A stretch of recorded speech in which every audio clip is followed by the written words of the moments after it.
You've got, especially like there's criticism in a lot of different places, and there's a lot of places to yield to that criticism. Yes. So the resilience factor for a successful entrepreneur is ridiculous. Yeah.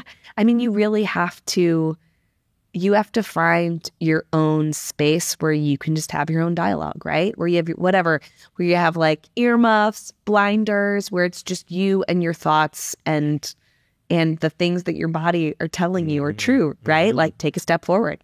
Doesn't matter what they say, take a step forward.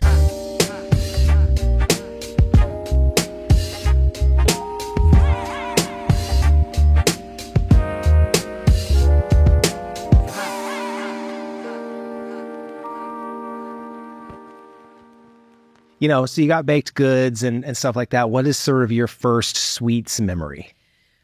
Ooh, my first sweets memory is a funny one. I was in preschool, and I only know that I was in preschool based on the location of the memory. This is way back. This is great. I don't remember anything else about that time, but I remember this memory.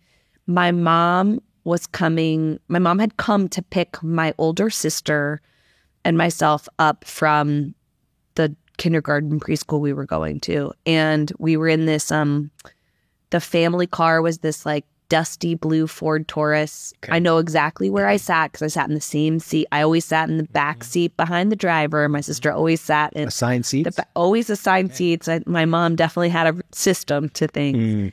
She had a system to everything, which is what makes this story so interesting.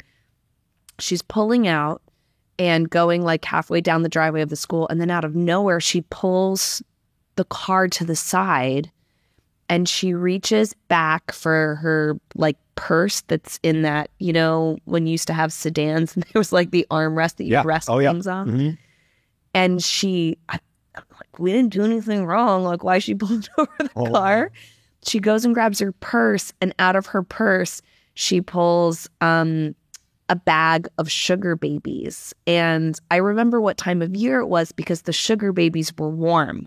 Like they had been sitting in her bag in a warm car. So they were like sugar babies in this weird, brilliant, gooey, warm state.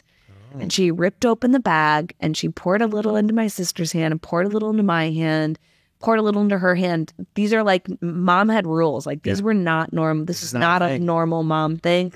I was like, do we do something great? Or it's not report card day. I don't know what brought it upon her, but a lot of that's my first moment, my first memory of sweets, but it also the feeling that it imprinted in my memory, but also like in my belly and my soul, like that heartbeat that connects all those things.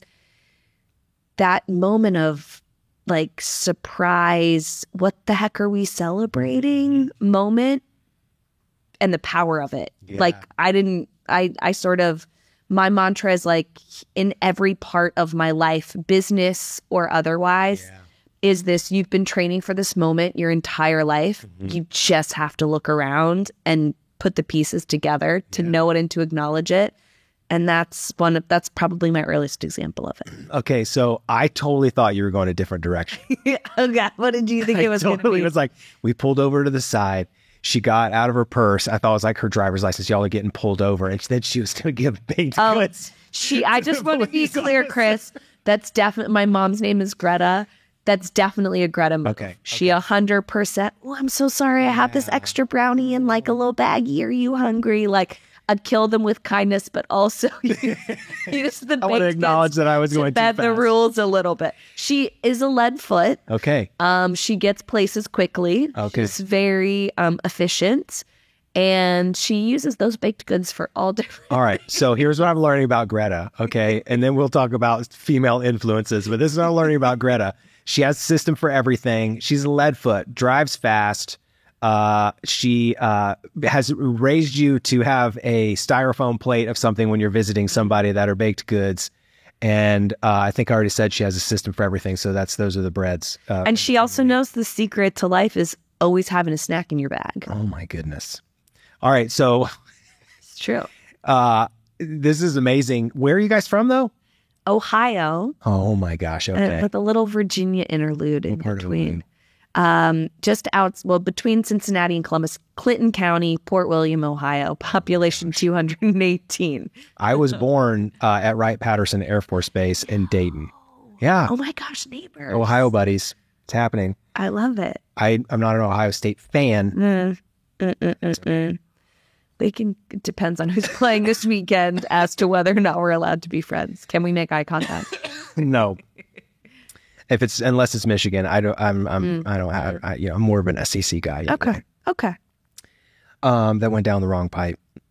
So strong female influences. Yeah. How, your mom definitely has got a plan, sounds like. Yes. What are some of the other sort of strong female influences that maybe shaped some of your points of view?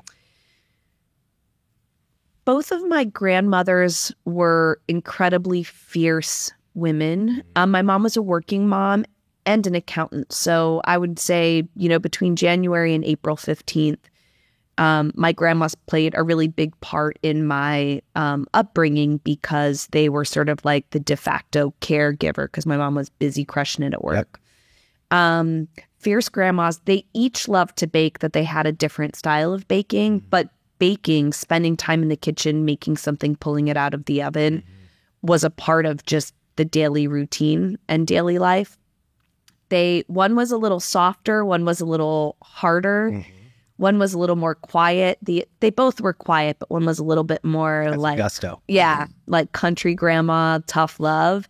And they shaped a lot of my female influence, as did my mom. I think my grandmothers gave me this incredible sense of warmth and nostalgia, but more than anything, I have been obsessed with being excited about becoming an old lady since I was, 5, 6, 7. Right? I can't wait to wear cardigans. I can't wait to wear polyester pants and have curls in my hair. Nail the baking. And kind of do what I want and say what I want. And there was a confidence in each of them in different ways that I very much picked up on and that resonated with me. I have an older sister. She's also very fierce. She played more of the role of the older sister that would tell you exactly what she thought and how it was. I am the youngest Scorpio in a family lineage of female Scorpios. Okay. If you know anything, I'm basically last. I'm last. I know where my place is in the pecking order. I'm at the bottom, at the end of everything. People want to know what I have to think about in my family the last. So you're saying there was a caste system. But hierarchy but of Scorpios. Those strong female influences played a really big role. Beyond that, I had a lot of strong male influences. And I think the biggest thing about my mom, she was an accountant her whole profession. And I would watch her get dressed for work, and she'd be in really big, almost you would think she put her football pads on before she put on her the 80s, yeah. Yeah, before she put on her, tweed coat. And she very much dressed the way that the men dressed in her firm. I mean, she climbed her way up to becoming managing partner of her firm, and she did it on her terms, but watching in different ways and how she sort of tore down the system to build it back up, or I call it the sweat down. She sweated down in her way. I didn't realize what an influence that would make until I moved to New York City to become a pastry chef and realized, I'm putting myself smack dab in the middle of a very male-dominated industry at the time, and that I had all the tools. I had all of the answers and the tools already sort of built in me by example that I would go to often. And that just seemed normal, to be quite honest. Yeah, that's amazing. It seems like...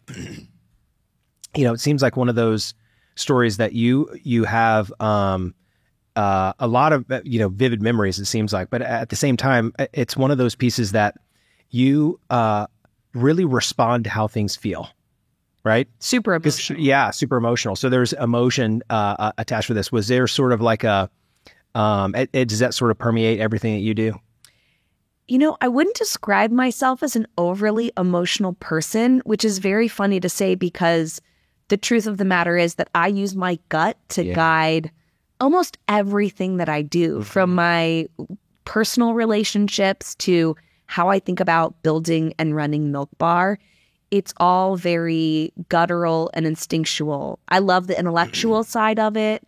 I'm not wildly emotional about things. I suppose I wear my heart on my sleeve, but I wouldn't, like my emotions. You have ups and downs and all that stuff. Yeah, exactly. I mean, I suppose it depends on how one hears the word emotional, but it's very true to like what's in me. It's just the way that I know how to be, and it's that's really that I am. That's really powerful. So you've got a lot of intuition, right? So you operate from your gut, and you had some teaching, learning, observation growing up of people who were able to guard their intuition and not have people question it. Because that's always the tough one, is when people are like, really? Is that really what you should be doing? And you're like, no, this is what we're doing. It is. It's true. Though I will say there's something about being the youngest member of a family of really confident, sure people, where I had those same things built in, but I'm quiet.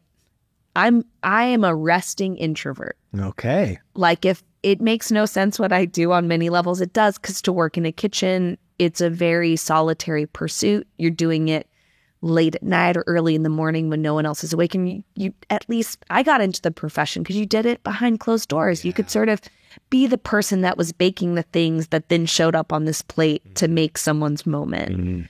But because I'm an introvert, I had all of these things and ideas and thoughts. I just never shared them. Not part probably because I'm also stubborn. Didn't share them just in terms of, I mean, I had to be stubborn to survive a little bit, right? Like, I'm not going to tell you what I think. You're just going to shoot me down. And I know what I know. I don't need to know what you think about what I know. So good. That's definitely like a secret to survival. And then I think the other piece is I was more of a listener than a talker based on my upbringing. So I had this confidence that was in me.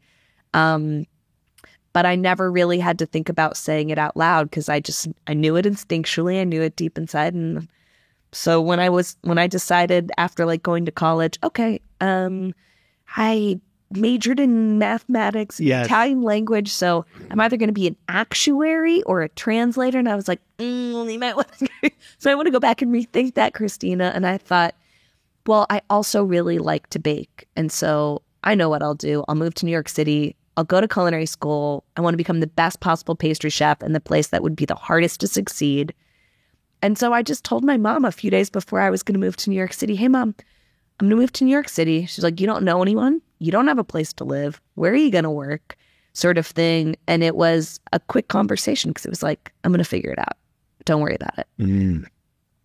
But that's a little bit of, that was my idea of Milk Bar, like all of these things in my life. It makes sense to me, but that's been a big growth opportunity as leader as well. Yeah. I mean, that's kind of a hard right turn to go like math major, start, a culinary school, baking. Yeah. But it all, if you think about it, so I originally went to college to be a mechanical engineer. Then I was like, science, I'm not sure that this is for me, which is hilarious because obviously baking is quite scientific. It is, yeah.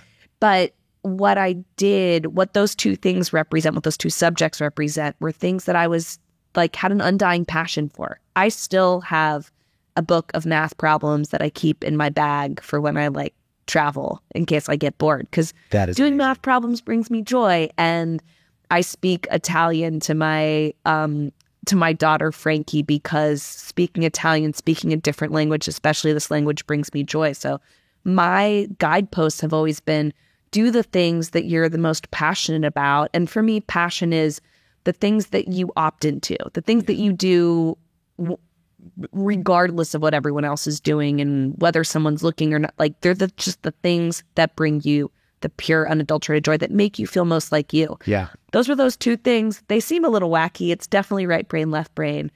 But I knew enough by my sweet, amazing, regimented mom to be like, when college is up, babe, you're getting a full-time job and you're out in the workforce, find something you're passionate about and do it with all your might. And I just kind of, took score of what I had and was like, I don't think it's either one of these things. That's the thing that I can say is the thing for me forever, for the rest of my life, with the utmost passion. but somehow baking was. So you finished and majored and then went to culinary school. So it's like, was it sort of a check the box thing? It was just okay. It was a family agreement. My parents were both first generation college goers, and they worked really hard to set us up for success with our education, continuing education. And the agreement was always, you can do whatever you choose to do professionally in life, but you have to get a college education first. They were both incredible professionals. They were also both incredibly passionate about their professions. My dad was an agricultural economist. Never met someone who was more obsessed with love of land, protecting small farmers, like doing everything he could to be a part of what comes out of the earth and how that creates commerce and sustainability for people's livelihoods, the environment, etc. My mom, I don't know who your accountant is, but if they are not bringing brownies and a smile and like a whoop whoop and all kinds of joy and energy to your next tax review, like you've never met someone more passionate about making people feel safe about the state of their financial affairs. Man, that's awesome. She loves to care for people by combining math or taxes with hospitality. Man, that's amazing. So Greta sounds awesome. But that was the agreement. You got to go to college. Got to go to college, then you can do whatever you want to do. I think they were like, she's going to be a passionate lawyer. It's going to be great, Chris. Yeah. So the whole, I would like to kind of start fresh and go to a really tricky city to figure out how to make it, and then start from the bottom and figure out how to work my way up in an industry that, by the way, at least back then, certainly not glamorized maybe the way that it is today. Yeah. You had like old Parisian chefs or old Spanish chefs, or you know what I mean? Like it was, everybody thought. Yeah. You know what's I think is amazing about that is you were like, hey, you know what? I'm going to honor my parents, and then I'm going to take my life by the, I'm going to take the reins. And I loved how you said passion is what brings you the most joy. I think passion is also what's the most life-giving to you. Yes. And I think having the intuition to chase that and having the gusto and the guts to chase that, I think is really powerful. And I mean, what do you think, what are some of the things you've seen other people that have what's gotten in the way of that? Because that's a moment where you're like, I'm either going to be somebody else or be what somebody else wants me to be, or I'm going to be myself. What are some of the things you've met with other people that you've seen them sort of face a similar thing and struggle with it? And what advice would you give to them? It's such a great question. I think being practiced at turning off either all the other voices in your head or all the other voices that are external. It's easy enough for me to say, it's great, just don't share your vision with anyone, just go out and do it. Then you don't have to be worried about judgment or feedback or what have you. But I've seen so many people struggle with I think this is what I'm passionate about, but I'm not sure, or the life realities that we think we have to measure up to, whether that's, financial or other sort of like measures of one's steady, responsible state. For me, all I can say is like passion is the thing that feeds you, regardless of who you are, where you live, or how you spend your time, or literally what you can put on the table. And I appreciate that that's easy for a 20-something-year-old version of me to say, because my only responsibility was myself. And so it was the perfect time for me to have that conversation with myself about what is your passion. I'm also an optimist, but I'd like to think that when you figure out what that thing is, the way that passion works is you do it with all your might, and it figures itself out. It figures a way to and through to make it work. So it's really the conundrum of, if there are other voices, whether they're in your head or they're voices that other people are bringing to the conversation, how do you have the conversation with yourself in privacy, in a vacuum, where you can quiet all of the other things, where you can answer that one question? No buts are allowed into the conversation. No what ifs. That for me, I think is how you really know, find, discover, state what your passion is. That's good. And if you're passionate about it, again, like you've been training for this moment all your life, the breadcrumbs of it are living out loud. Maybe you just can't see them. So as much as I would say, don't have the conversation with anyone, maybe someone in your life is actually the one that can help point to, well, wait a second. I always see you, you're always the first one to show up to do this. You're always the one to take a photo. Or you're always the one that's creatively brainstorming or whatever the passion is. Maybe it's about opening up the conversation to other people, because chances are if you're really passionate about it, it's showing itself somewhere in your life very often. Yeah, you got to have people you can trust who can call that stuff out and bring that life-giving thing out that maybe you don't see. Because here's the deal. Entrepreneurs face that moment, right? It's like there's a decision, and maybe it doesn't necessarily feel like a moment. A lot of people that we talk to, it's like, I remember when I signed the first check. I remember when I got the first idea. I remember, there's this catalytic moment that people come to. And the thing is that a lot of entrepreneurs are people who maybe don't start businesses. There's two things in the way, from maybe the strongest pursuits, a better way to say it is when your thoughts and your feelings are the same. So that you're like, I'm ready to go after it, and my thoughts and my feelings match, and it doesn't matter what anybody else says. And that's when it works itself out. And I wonder, how many people get lost in that moment of, I don't know what my passion is. I don't feel that serendipitous moment, right? I don't think that is something that everybody has to have. But when you look back, most people remember there was one, but you don't feel it and in the moment. It really is in hindsight. I 100% agree. The passion thing is, I'm passionate about math and Italian. Let's just use that as an example, right? Use your passion as your guidepost more than anything. You aren't going to know what your moment is, to your point. You aren't going to be able to actually pin. Most people don't or can't. We can in hindsight. Yes. But if you're always dotting your path, which I believe is never a straight and narrow, it is meant to be a winding road. There's some loop-de-loops. Maybe it feels like a roller coaster, right? Like, as long as you're using your passion, your gut, whatever that instinct is, as your guideposts along the way, you'll look back and go, oh man, this, that, the other, and be able to connect them all, or be able to pinpoint a moment that was pivotal to you. But I think this very conversation is the best piece of advice, which is also, don't go searching for that moment. Just take one step forward every single day. Like, I didn't think moving to New York City was I was like, I made it because I arrived on a Chinatown bus in New York City. It was just what I needed to do to feed this next step in my guideposts of passionate pursuit in life. Yeah, it's what you set your sights on. That's it. It wasn't, if it's not this, it's, it's not all or nothing. It's be courageous to let that lead you. Pushing it with all your might, and know that at some point you'll look back in the review mirror and be, wow, that was a pretty big day. I didn't even really, it was just one step forward. It was just one day in a series of really great days, but everything leads up to moments. And I really do believe in that you have been training for whatever your moments are in life, your whole life. Like, your destiny, by virtue of it being your destiny, is impossible to miss. Yeah. So going around and going, the sliding doors moment, or the this or the that, it's like, you're not going to miss your destiny. Yeah. You just won't.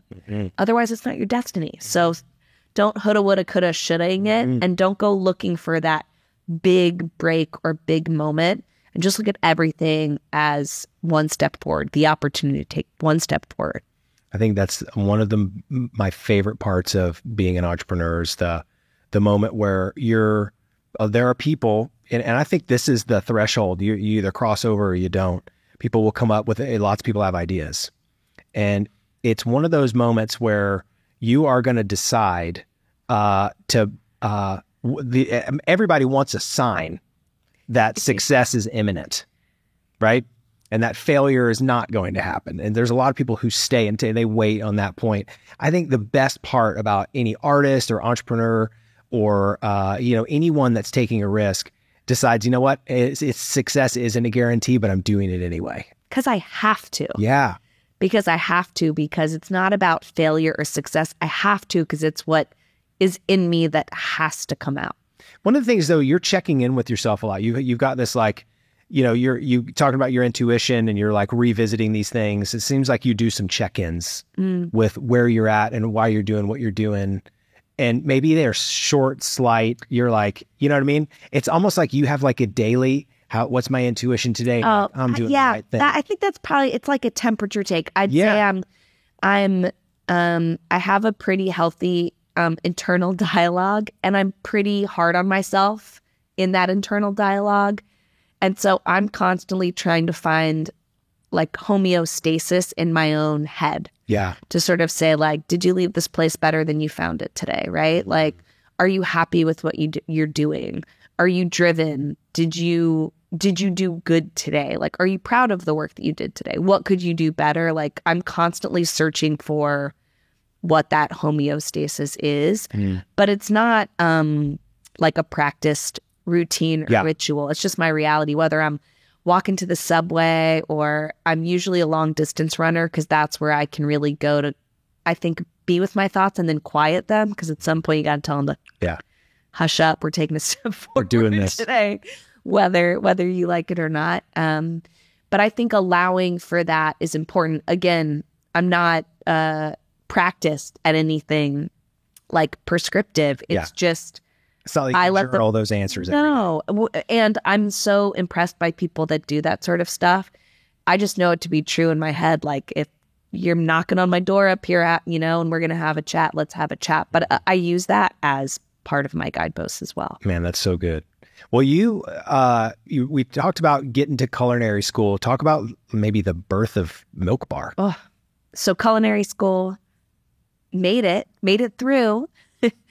I thought that because I'm quite competitive with myself, I thought that if you love to bake for a living and you were going to professionalize that, you went to culinary school, you became a pastry chef. The way that translated in the job force, in the workforce, was you became the pastry chef of the most celebrated high-end restaurant, right?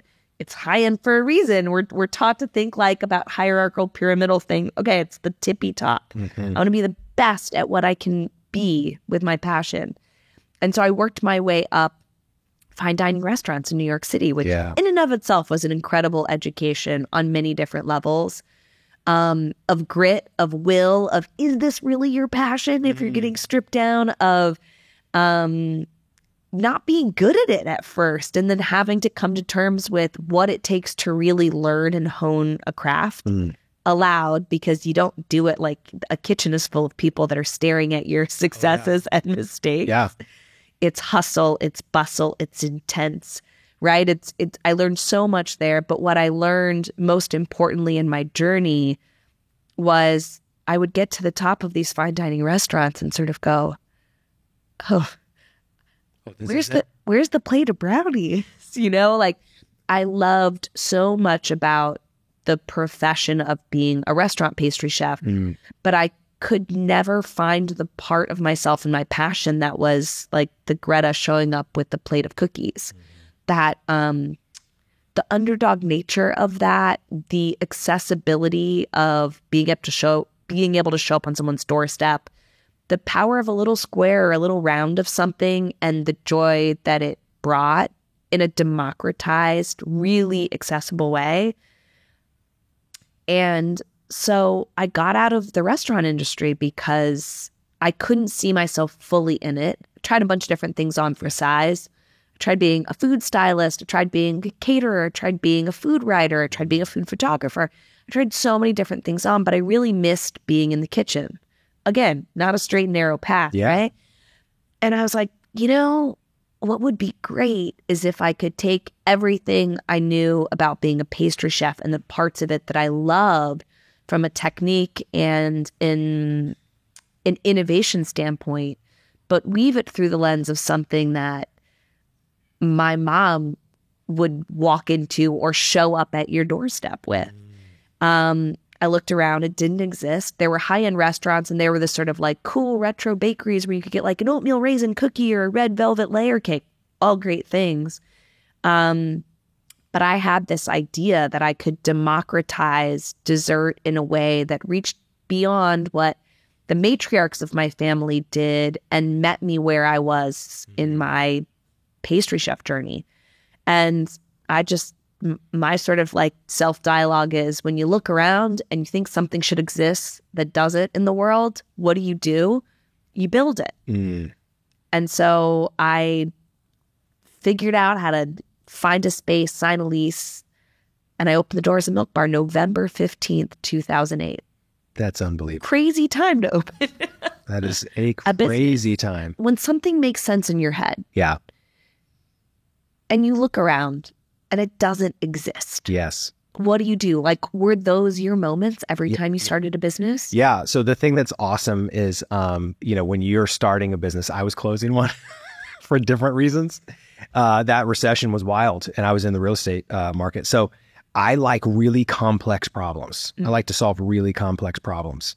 And it's one of those things, like, if you do see, I look at it as, if something doesn't exist, you're going to build it. I'm like so down with that. And if something is really complex and you feel like you can help, it's like, I'm down for that too. I mean, that's the reason we do this thing. It's like, small business, or just entrepreneurship in general is hard as crap. I mean, the stuff that you face every day, and who's going to sit down and always listen to a podcast? I don't know, but there are people who need to hear, hey, it's hard, it hurts, and there's a different future if you don't stop. Because if you don't have someone modeling it for you, how do you know? Yeah. How do you know? But I will say, as a small business owner, entrepreneur, babe, you put the podcast in while you're working. Whether you're baking or you're commuting or you're whatever it is that you're doing, you find whatever you're quiet, calm, this is my space to be fed, to feed my brain, to feed my heart. That's when I go to the podcast. And I'd say entrepreneurship is one of the loneliest places sometimes, because it's like especially if you're building something that doesn't exist. Yeah, of course, like bakeries exist, but the way you see the world, that doesn't exist, and it feels a little lonely. And you've got, especially, like, there's criticism in a lot of different places, and there's a lot of places to yield to that criticism. Yes. So the resilience factor for a successful entrepreneur is ridiculous. Yeah. I mean, you really have to find your own space where you can just have your own dialogue, right? Where you have where you have like earmuffs, blinders, where it's just you and your thoughts and the things that your body are telling you are true, right? Like, take a step forward. Doesn't matter what they say, take a step forward. It really is, there has to be an unstoppable part of who you are, which is why I go back to passion, because I think if it's really your passion, all of those things are true. Yes. Of course, it's hard, it's lonely, it's scary. There are so many more adjectives I could use, but somehow, if it's the thing that you're very, very, very, very passionate about, if not the most passionate about, somehow all of that is true, and yet it doesn't stop you. Yeah. There's something that still keeps you going. There's something that still lifts your foot up and puts it a little bit further out than it was the day before. That's chasing the spark. That's what I call it. It's like what that's the thing that keeps me going, is what's life-giving. And it isn't about just doing what feels good. It's like, I've got a purpose. It's anchored in something, and I'm chasing that spark every day to make sure I'm lighting a fire that's going to help, that's going to, do something meaningful for somebody else. Yes. Right. I think of it as like a Sisyphean thing too, which I can't remember what grade I was in that I was doing a report. My mom was like, that's the one. Go after that, like that one, and then like blow it out. But this idea of someone that is rolling a ball up a hill every single day, knowing good and well you have to love routine. You have to love just that cold, hard march into and forward when you can't see the future, when you don't know if this is a day that's going to define me for good or for bad. It's going to be a day I remember it all, et cetera, et cetera. Just like, you have to love the beauty of the daily routine of waking up every day with the commitment to build, not knowing what else it holds other than it needs you, and you got to show up and do it, no matter what.